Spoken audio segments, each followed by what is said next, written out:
วัดเจ้าคณะอำเภอเมืองเป็นต้นเป็นประธาน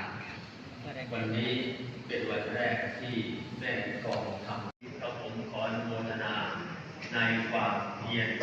ในความอุตสาหะที่คณะพัฒนาธิการอำเภอเมืองจังหวัดขอนแก่นซึ่งมีท่านพระครูศรีวิสุทธิวัฒน์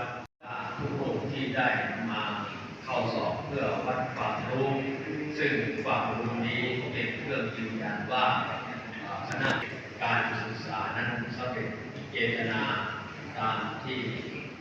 มหาเถรสมาคมได้กำหนดไว้ในการนี้ก็ผมขออนุโมทนาคุณเห็นพระรัตนตรัยคือคุณของพระพุทธเจ้าคุณเห็นพระธรรมคำสั่งสอนของพระพุทธเจ้า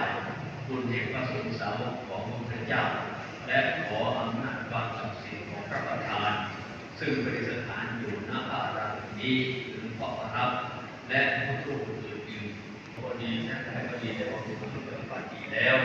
ขอจงคงกันเป็นตบะในชาติและว่าปัจจัยให้ท่านผู้พัฒนาธิการนั้นมีความเจริญรุ่งเรืองในพระพุทธศาสนา